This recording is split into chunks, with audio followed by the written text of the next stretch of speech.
1947, Roswell, New Mexico. Wreckage found in the desert outside this small town is believed by many to be a UFO. The question is, are UFOs real? The answer is yes. For years, controversy has grown about what really happened here that summer night. Now, a decorated ex-U.S. Army intelligence officer has made a remarkable claim. He says that not only are UFOs real, but that the U.S. military harvested advanced technology from them. He knows this, he says, because he held the technology in his hands and saw alien bodies from the Roswell crash. The humanoid-type body came from the Roswell area where there was a crash in 1947. Why should we believe him? Because of the man that he was, the years of service that he dedicated to the United States of America, and the fact that he was considered one of the top military men in his field. Who is this person? What did he do in the past? What were the things that he has said in the past that have come to fruition? According to Lieutenant Colonel Philip Corso, he was responsible for bringing alien technology to military labs and civilian scientists. And they used it to make lasers, fiber optics, integrated circuits, night vision image goggles, and bulletproof vests. We are looking at crashed flying saucers, or ones that are shot down, and we're trying to figure out how they work. Others are skeptical that alien technology jump-started the military-industrial complex. That's a peculiar kind of lack of self-confidence in human ingenuity. I found that Philip Corso wasn't telling the whole truth about a number of things. Is Philip Corso's story the fantasy of one ambitious intelligence officer? Or does he confirm that a UFO did crash at Roswell in 1947, and that it launched a secret military program to push alien technology into mainstream development?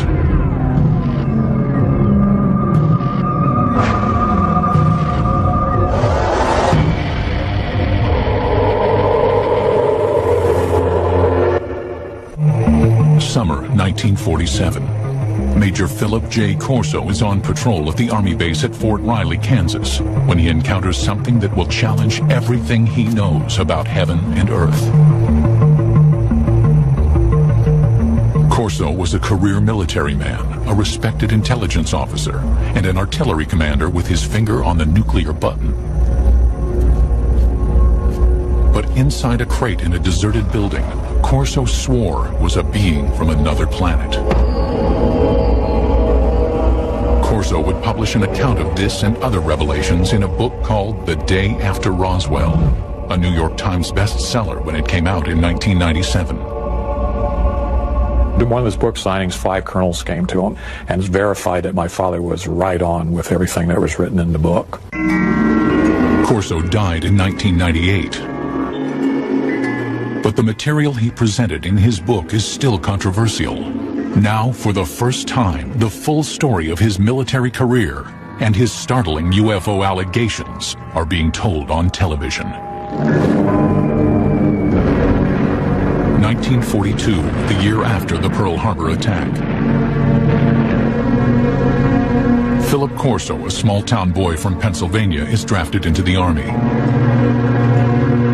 During World War II, he trains as an intelligence officer, and afterward, at the age of only 29, Corso becomes a spy hunter in Rome. His mission, to seek out and terminate Soviet agents. When the United States Army occupied Rome, what they wanted to was make sure that the post-war government would be a friendly government, not a communist government. A position with a lot of authority behind it. The man was regarded as an up-and-comer.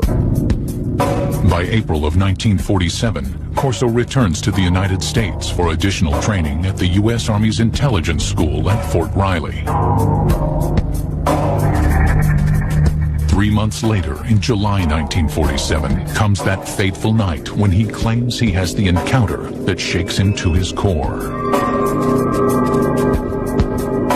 32-year-old Corso is the post-duty officer, an assignment that puts him in charge of security at the base. That evening, Fort Riley is buzzing with rumors. 5 trucks containing debris from a mysterious aircraft accident in Roswell, New Mexico, have arrived at the base in Kansas. Corso, with his training as an intelligence officer, is intrigued by the shipment. At about 11 p.m., Corso says he enters the building where the Roswell shipment is stored. A guard on duty tells Corso that he has already looked into one of the crates making up the shipment and cannot comprehend what he's just seen. Corso then says he has a look for himself.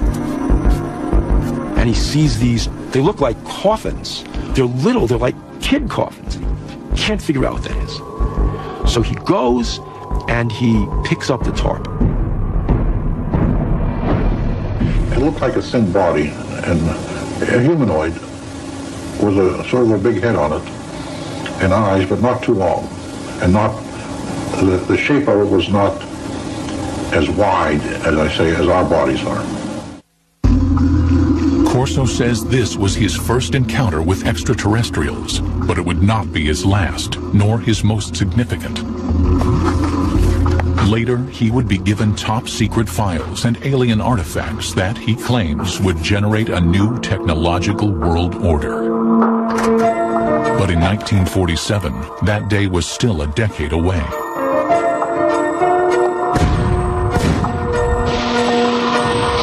The outbreak of the Korean War in 1950 puts a hold on Philip Corso's ruminations on extraterrestrial beings. Corso joins General Douglas MacArthur's staff as an artillery targeting specialist for UN forces. After the 1953 armistice, he remains in Asia, serving as an intelligence officer repatriating American and Allied prisoners of war. I came to know Phil Corso because he had been a special projects officer in the Far East Command for Prisoners of War under MacArthur, and then later held the same role and capacity for the National Security Council as a staffer in the Eisenhower White House. According to his military records, in July of 1953, Corso is promoted to the rank of lieutenant colonel. He says he is a trusted advisor to President Dwight D. Eisenhower, informing him of what Corso asserts is rampant KGB infiltration within the CIA. And Corso was screaming about this in the National Security Council to Eisenhower. Corso states that Eisenhower rewards him with his own combat command. In 1957, military records confirm Corso is placed in charge of an artillery battalion at Red Canyon Missile Range. By October of that year, Corso commands the battalion in West Germany, where he develops new targeting strategies for nuclear strikes.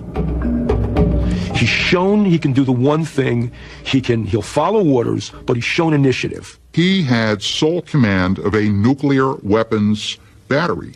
Now, in the event that war would have broken out with the Soviet Union in the 50s, when Corso was in Germany, he would have had sole authority to release his nuclear weapons. But after Corso returns from Germany, his career dramatically changes direction. The gifted intelligence officer, fearless spy hunter, and artillery commander who controlled the world's most powerful weapon now becomes a reservist in the National Guard.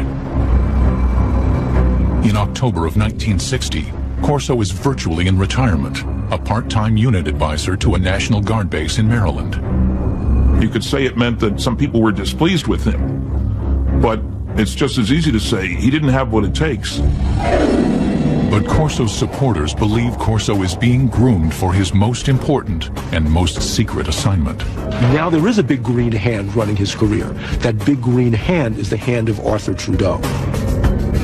Philip Corso has a powerful mentor in Lieutenant General Arthur Trudeau. A West Point graduate, class of 1924, Trudeau quickly gains a reputation as a forward-thinking officer, comfortable with high technology. In the Cold War era, he pioneers technological training for intelligence officers, and by 1958 is named Director of Army Research and Development. When Trudeau gets a chance to appoint a deputy, he brings Corso over, and thus begins Corso's stint in Army R&D. General called me and said, "Don, established Foreign Technology Division, you're the chief of it. And you got an office down next floor under me." Through this point in his career, Corso's Army job history is easily verified by examining military records. Look, he did work in the Pentagon. His office was there. I have the roster. And he worked for General Trudeau, and he certainly knew him well. There's no question about that. But after his Pentagon appointment, the paper trail of his career is harder to follow, and his assertions more difficult to confirm. Corso wrote that his Pentagon job entailed analyzing foreign military hardware, such as helicopter armament developed by the French, or the British military's vertical takeoff and landing fighter. Then the technology would be reverse engineered. The military has had, over the years, a number of projects where enemy technological devices have been recovered by American forces.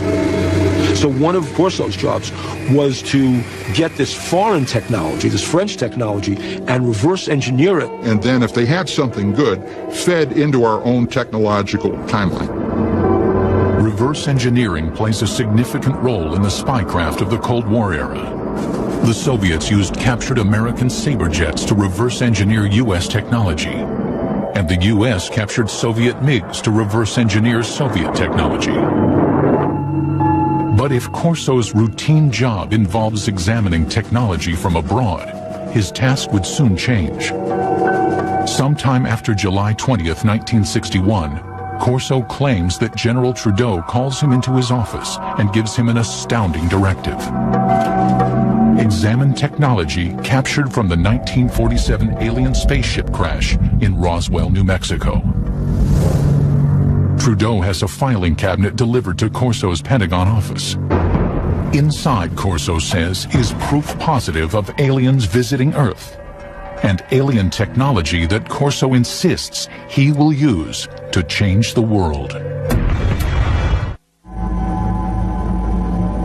In 1947, Philip Corso claimed to have seen alien bodies from the infamous UFO crash near Roswell, New Mexico. Corso's description is consistent with those who claim to be eyewitnesses to the crash.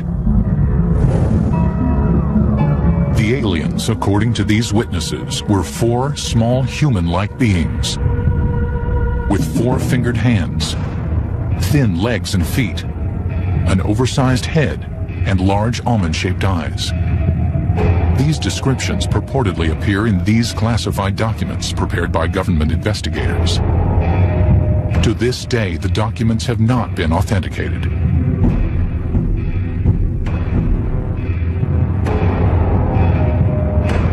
Corso insists that he told no one about what he saw at Fort Riley.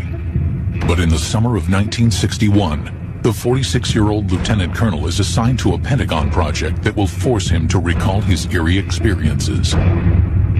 He was assigned to the Army's research development at the Pentagon. Once again, a position with a lot of authority. His goal? To advance U.S. military superiority by a factor of decades. We had enough sense to push it. We had the organization, and we had the money, and we had the brains to do it, and we did it. During the Cold War era, Corso says, there was great government concern that the Russians would gain access to the alien materials. Or worse, the aliens would use their superior technology to invade Earth. According to Corso, an ordinary filing cabinet contains the extraordinary artifacts of the Roswell crash.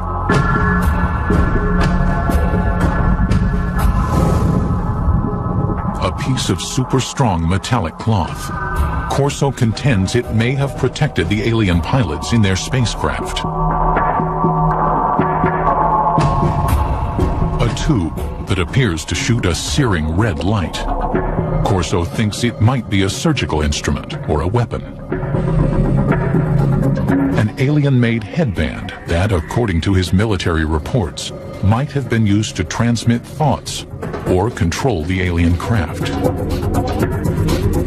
An imprinted set of miniaturized circuits, perhaps a prefabricated microcircuit. A flexible wire that might have transmitted light through its interior. And a lens that could allow anyone to see in the dark, supposedly taken from the eye of an alien being. To better understand the puzzling contents of the filing cabinet, Corso claims to immerse himself in classified government documents reporting on alien technology supposedly found at Roswell. According to the reports that Corso claims to have read, some of the world's foremost scientists, men like Wernher von Braun and J. Robert Oppenheimer, have access to the Roswell crash site. Corso says that Lieutenant General Trudeau greenlights him to assemble his own A-list team. You will put on that team anybody that you want. Engineers, scientists, and even, I told the Germans. I'll take a couple of Germans too, in addition to the U.S. scientists. Corso claims that based upon his close readings of the Roswell reports, he developed his own theories about how the alien craft may have functioned. What Corso said was that the spacecraft had a way to jump. It didn't fly from wherever it came from to here. It jumped. And he said that's all they knew, that there was a wave around the spacecraft that allowed it somehow not to be a spacecraft, but a time machine. And the reason is that to travel the kinds of vast distances it had to travel, it had to leave what we understand in physics as a space-time continuum, drop out of that, and suddenly reappear in a new spot. In Corso's personal notes are sketches detailing his concepts. Corso speculates that the alien craft is navigated by a mind control interface fitting the alien cranium. It seemed as though by revolving the headband around the alien brain drawings, you would match up the pickups on the headband with various parts of the alien brain. His background research complete, Corso maintains he is ready to move on to the next phase, distribution. He will hand off the alien technology he says comes from Roswell to appropriate defense contractors for development. Try to imagine what would happen if a spaceship crashed on Earth and there was a fabulous piece of technology and somebody like Corso pulled it out and gave it to research labs and said, here guys, figure out how this works. The result, Corso maintains, will lead to a complete reconfiguring of the world's most advanced technologies.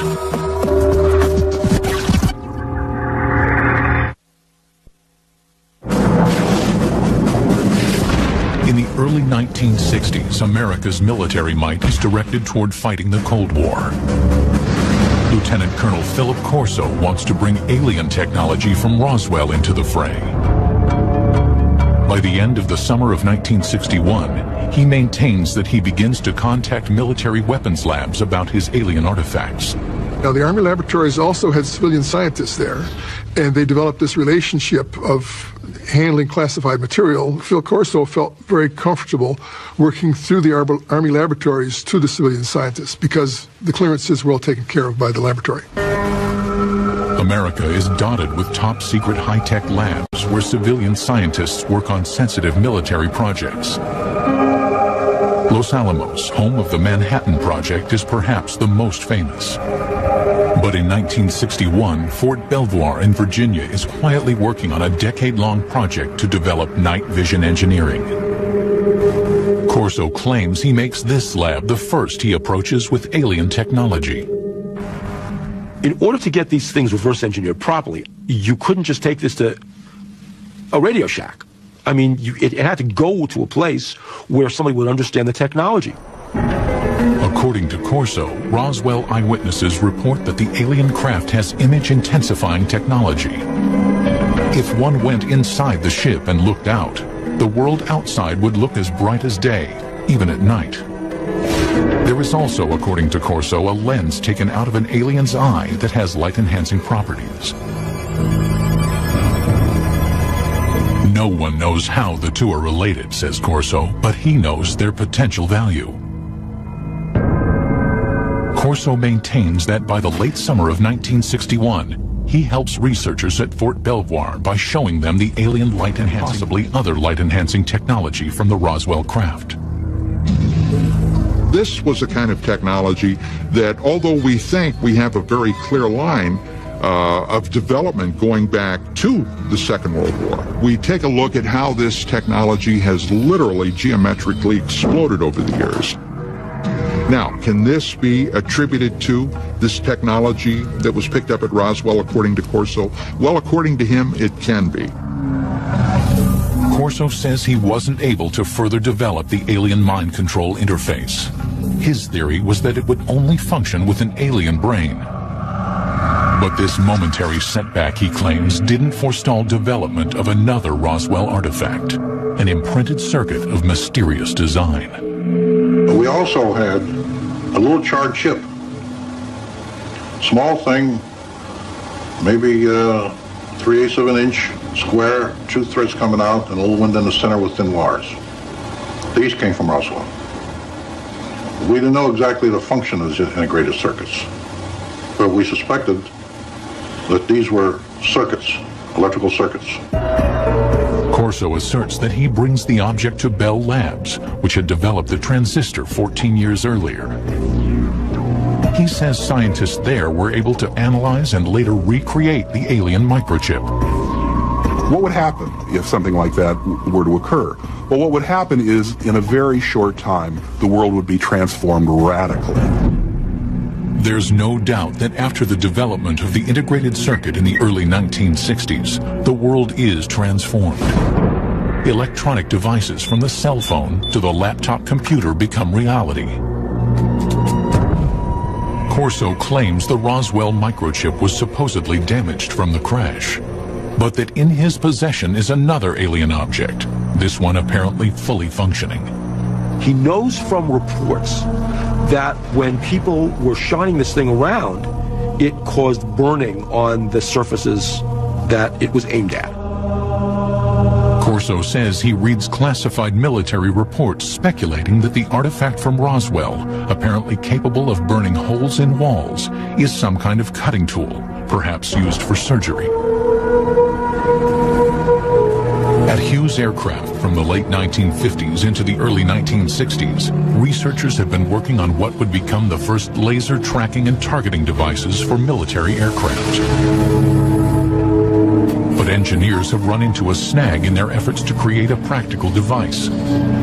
That is, Corso asserts, until he shows them the alien cutting tool. It did accelerate after 1960-61 because people figured out new ways to make lasers. And as the science advanced, the engineering advanced. Corso's filing cabinet reportedly contains another treasure from the Roswell trove. It was glass tubes. And they emitted different color lights. And those were sent to Bell Laboratories. From that was one of the greatest advancements I think we have today, came out in fiber optics. Many UFO researchers theorize that the spacecraft had no wiring because it was fitted instead with fiber optic cable. Transmitting information with light happens to be an old technology. It dates back to one of the pioneers of the telephone, Alexander Graham Bell, who experimented with a device he called the photophone in 1880. Most people have never heard of it, but back in his day, serious scientists thought that the photophone was a more impressive invention than the telephone.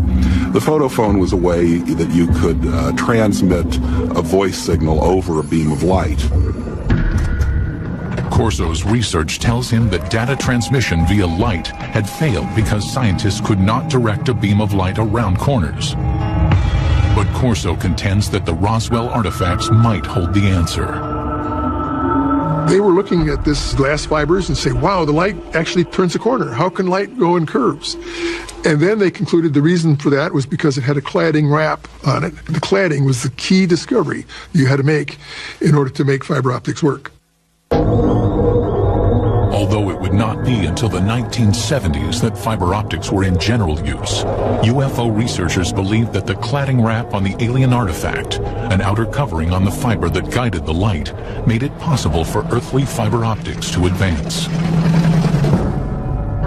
Corso also says he examines some curious super strong fibers that his military reports claim come from the aliens' flight suits. The first thing of the fabric that amazed me was a thread that I couldn't cut with a razor blade. Just a thread. In his book, Corso offers a theory about the fibers composing the alien flight suits. The alien bodies, probably the more vulnerable aspects, were protected from what had to be incredible energies by the super tenacity of the fabric, which somehow formed a shield. And Corso said they didn't put these on, they were woven around them. In other words, they spun them like a cocoon. According to Corso, he wonders if these super strong fibers could be developed into super strong bulletproof shields for law enforcement and military use. Corso said that the Army tried to bring it to the University of Colorado to try and fabricate this technology. The mid-1960s saw great advances in super strong fabrics that used polymer technology, the type of molecules that Corso claimed were present in his alien fabric. In 1965, Kevlar was invented, a fabric that would be used in bulletproof vests. More proof, according to Corso, of the impact of alien technology. There's no denying that the period Corso works in the Pentagon coincides with a period of rapid technological growth in the United States. Corso's supporters say alien technology played a role, but others see things very differently.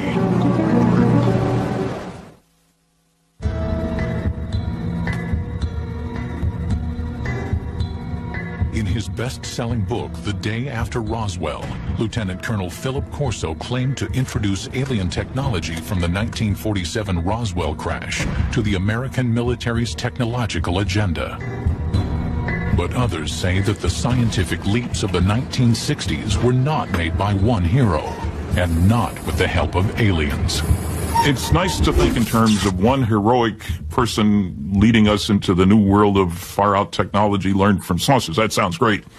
But having worked on a whole host of big research and development programs, that isn't the way it works. Look, on the aircraft nuclear propulsion program, we employed 3,500 people. 1,100 of them were engineers and scientists. We were spending $100 million a year.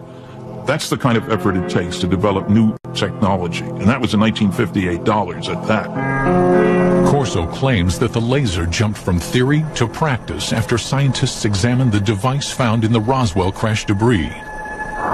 But to science historians, that's science fiction. Well, the laser is a good example of an invention that doesn't really have a single eureka moment where somebody gets a brilliant inspiration and then they go down into their basement workshop and 15 minutes later they've hammered together a laser. The laser really began back in 1951 when a physicist from Columbia University was taking a walk in Washington. That physicist was Charles Towns. And I woke up early in the morning worrying about it. Why hadn't we been able to get anywhere? It was before breakfast, so I went out and walked out in the park, sat down in the park. Suddenly I said, hey, wait a minute. We can get a whole collection of molecules all in excited states with excess energy. And I wrote down the numbers to see now, could I make it oscillate? And it took him 2 years and $50,000 in government grants before he could come up with the very first barely operable microwave laser. The first laser device used microwaves rather than light. The light-emitting version wasn't functional until 1960, 9 years after Professor Towns jotted down his notes. As for aliens jump-starting the process, No, aliens had nothing to do with the technology of the laser, nor do I. Unfortunately, I don't think aliens have given us any new information yet. while the laser's development was slow and steady, the integrated circuit advanced rapidly. But the greatest progress was made by scientists well after Corso retired. The real breakthrough happened in 1971 when a guy named Ted Hoff conceived of the idea of putting an entire microprocessor on one piece of silicon, a computer on a chip. Basically what happens in an integrated circuit is that you are controlling the flow of electrons, or actually in some cases the absence of electrons. Ted Hoff, known as the architect of the microprocessor, started working on integrated circuits in 1968. Hoff disputes Corso's claim that an alien ship captured from the Roswell crash made an earthly version conceivable. If you have a crash scenario, there's presumably damage done, and that damage may make the device even harder to analyze. And even if you had the device, you'd really want a context. If you had seen this device in those days and had no context to put it in other words, what's it used for, you'd even have less chance of understanding it. Hoff also says that to reverse engineer an integrated circuit, as Corso claimed happened in 1961, you would need a scanning electron microscope, which was not invented until 1966. Even looking at devices today, the resolution of the devices are such that ordinary optical microscopes really don't reveal them. So you'd need something more sophisticated. I don't think at that time anybody would have been able to figure out what it was.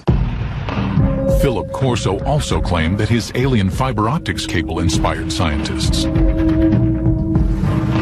But science historians don't support his assertion because fiber optics required a convergence of technologies occurring over decades of development.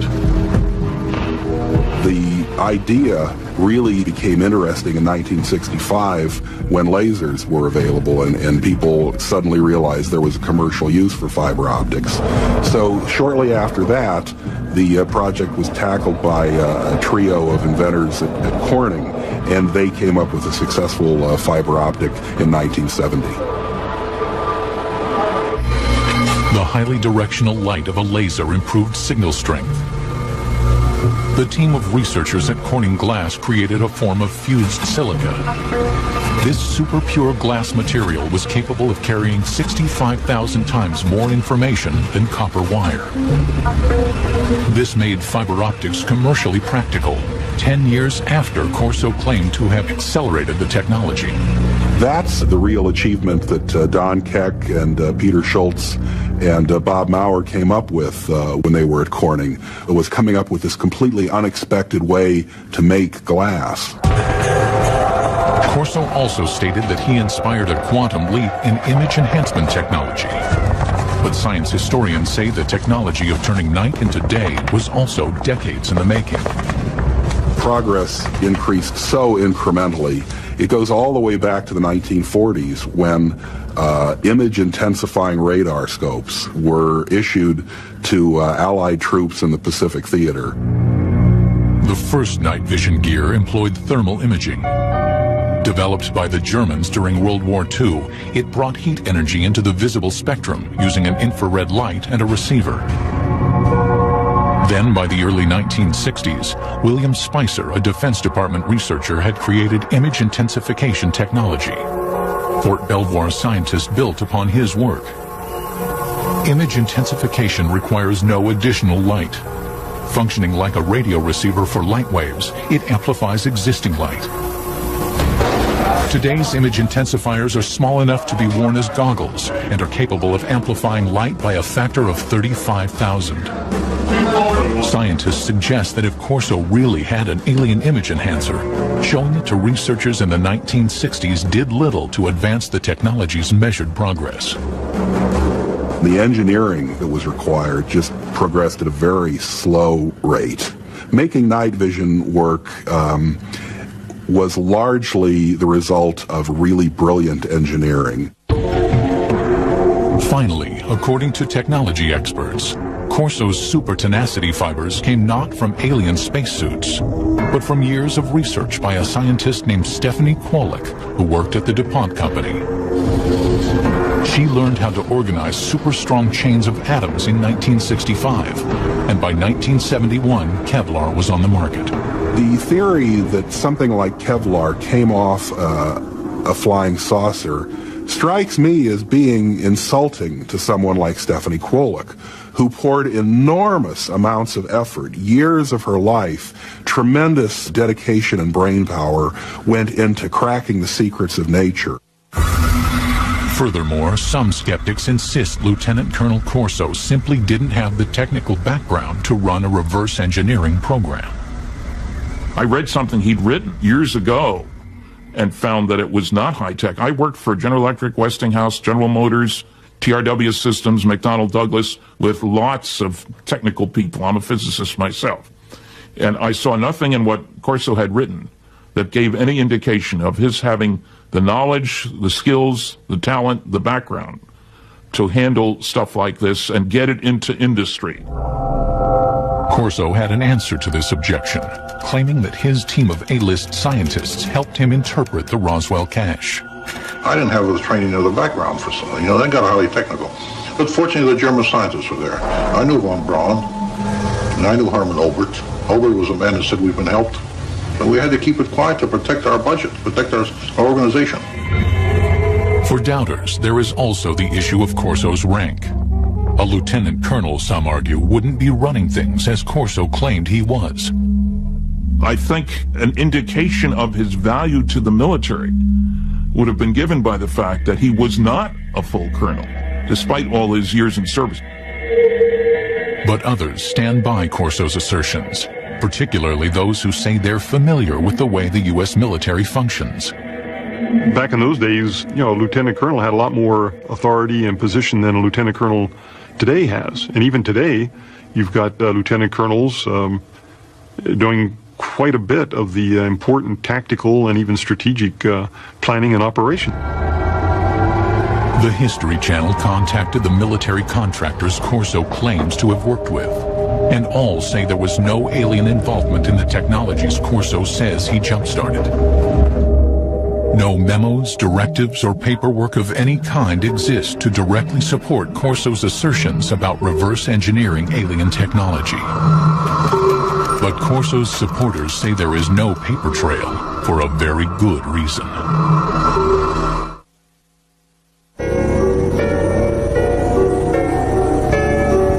Among those who believe there was an alien crash near Roswell, there is consensus on one concept. The U.S. government systematically suppressed the truth. The government of the United States and other governments around the world have gone out of their way to keep that wrapped up inside a riddle that's smothered by an enigma. Philip Corso says he also had to keep his reverse engineering program under wraps. We couldn't discuss it. We made a decision. It cannot be discussed outside of us. We're doing good. We have the authority, we have the money for our R&D projects. Well, that's fine. Let's keep it that way. Let's not get mixed up in the murky area of whether they exist or not. As for Corso's contributions to the advancement of science, skeptics say that the technology he claimed to have pushed forward was ready to emerge anyway. As proof, they offer up the mind control headband, one alien technology that Corso did not claim to develop. Today, it's well on its way to becoming a reality without his help. Since the 1970s, scientists have been experimenting with using EEG readouts of brainwaves to provide feedback and change behavior. It's now possible to use EEG feedback games like this one to learn how to manage brain states. But mind control technology has advanced even further than that. Going to open the first email, which says congrats. It says in 2004, researchers received FDA approval to test tiny brain implants designed to allow disabled people to control computers using their thoughts. Next, I'm going to paint a circle.